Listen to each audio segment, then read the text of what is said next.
everybody, and welcome to Early Game Antics Episode 1, Colorado State University versus the University of New Mexico. This was game number 1 of a best-of-3 series in the semifinals of the Cougar Classic. CSU went on to win the entire tournament in the grand finals shortly after these games.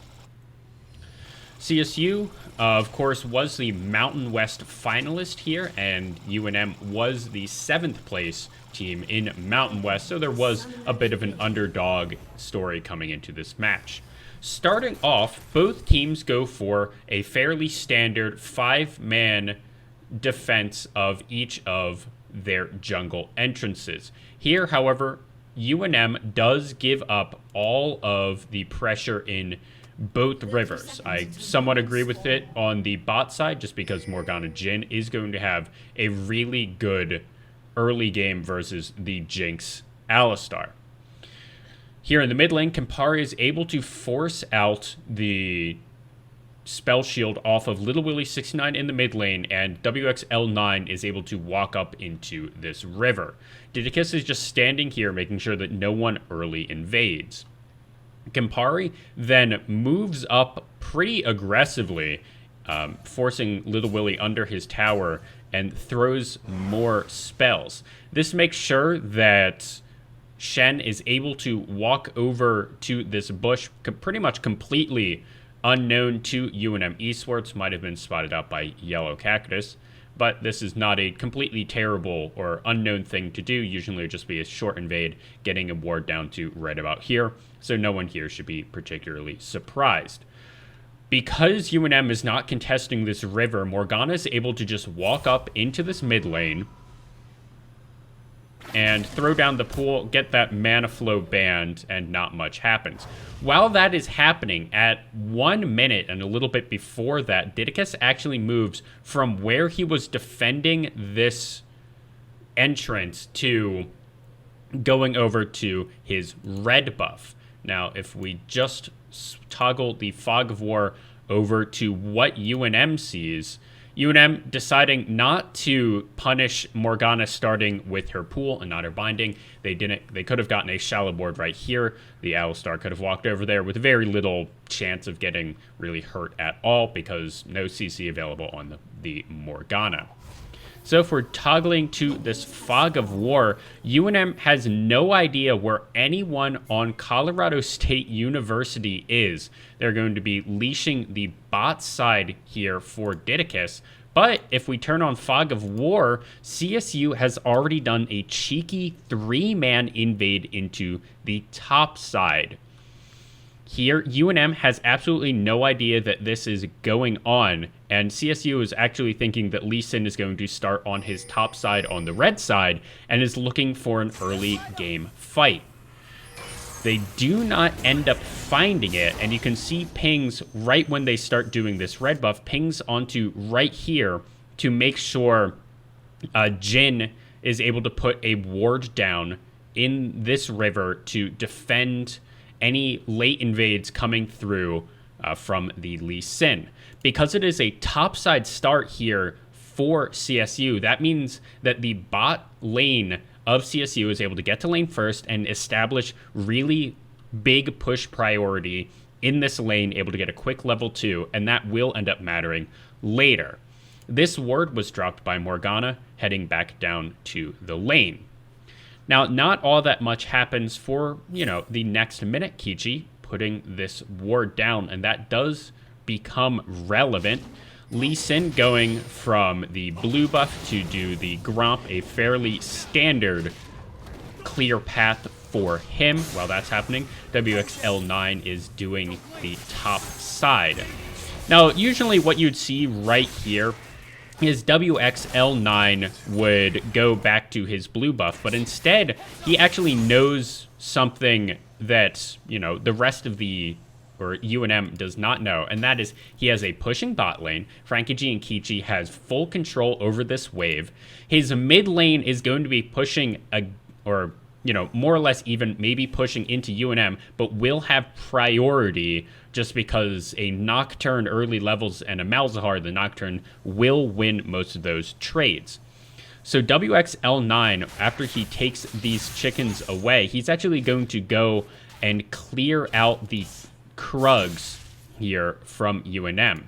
Now, Didicus, he doesn't actually know that his red buff is stolen, and he's hoping that the clear path that Echo did was blue, Gromp, and then over to red.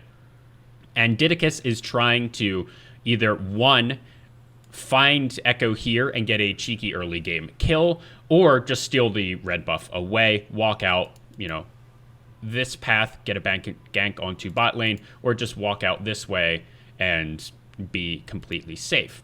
Here, Didicus is spotted out by Colorado State University. Didicus ward hopping over the wall, and because of this push power, CSU is going to be able to be the first one to make it over to defend their red buff. Now, Campari doesn't quite have the push here in the mid lane, but it doesn't really matter. He's going to be able to respond fairly early. The call coming down from his team to make sure he cuts off any escape route from the Lee Sin. Frankie G and Kichi throw this lane, these waves, into the turret. HD Havoc and Luna Ephemera have to take those out, and Didicus has to bail on this steal. Unfortunately for him, having to burn Flash right there.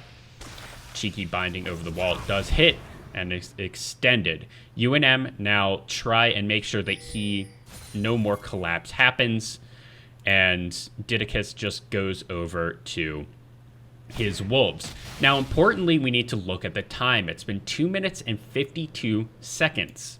The Scuttle Crabs spawn in 23-25 seconds, respectively. This will give Didicus just enough time to take his wolves and go to whichever side of the map that he decides is going to be where he wants to take that Scuttle Crab. Now, with Luna Ephemera being bound up down here in the bot lane and only on about 250 HP, Didicus knows that he doesn't have any priority down here in the bot lane. Frankie G, level 2, soon to be level 3. Luna Ephemera won't be able to do anything there once the Black Shield comes out. So Didicus is just going to take these wolves and, I don't know if smartly or not, but head on over to the top side and hope that Echo cleared out the bot side or something along that lane. I do not have access to any of the comms. Here, Didicus, a little bit late to the party, but is going to be face checking into WXL9 doing the Scuttle Crab. Now, Campari comes over because everyone knows that that Singed is coming down to try and contest this, telling CSU that Didicus is on his way. If Yellow Cactus either waited a little bit longer to go in or something, Didicus, maybe would have been able to get this out. But WXL9, 550 HP here on the Echo, and Yellow Cactus is telling this information over to Didicus, so Didicus decides, let's just collapse onto Campari. A level 3 Lee Sin, a level 3 Malzahar should be able to kill off the level 3 Nocturne. Campari just moves over. WXL9 full HP is here, and the turn actually becomes terrible here for UNM Esports. WXL9 flashing forward does get first blood. Then, because there's still push priority in the bot lane, CSU bot lane has been walking up this entire time. They get the snare onto Little Willie, and that becomes a 2-for-0. Just because of really good map movements playing off of what pressure CSU was able to get, just because they were first to lane, they got all of their waves into turret, they very, very smartly knew that they could invade. Lee Sin was either going to invade bot side or just, check top and say, well, that sucks. So he went here. The pushing pressure allowed the bot lane to force the flash out of Didicus. Didicus then didn't have flash for the mid lane fight. He went down, and a almost 2,000 gold lead is established here at 4 minutes for CSU. Then CSU is going to take the bot Scuttle Crab here in the bot lane, while the top lane is taken by WXL9. Then CSU knows when these chickens are going to be spawning. They have good push priority with Campari, just because Little Willie did die in the mid lane. So Campari and WXL9 are able to get the invade here onto these chickens. Didicus has to run with his tail between his leg here and go over to this Grump. Now, the Grump was warded out when the bot lane took this Scuttle Crab, so now CSU is up an entire level in the jungle. Didicus is going to be spotted out when he takes this Grump, and if we just look at the total number of everything taken right here, 4 minutes, 42 seconds into the game, Didicus has taken a total of 3 camps. It's on his 4th. WXL9 has taken 3 camps, or 4 camps away, actually, from Didicus, his blue buff, and is heading over to his red buff. So that is 6 camps either taken or in progress, with 4 available for a total of 10. And here Didicus has taken a total of 4 with 1 available. You can see this in the score line, and it's just an absolute domination here from the CSU team. A 2,000 gold lead just off of really good early game macro decisions, knowing where their pressure points are. And it's no surprise that CSU was able to close out this game in 26 minutes, just thanks to really, really good early game plays.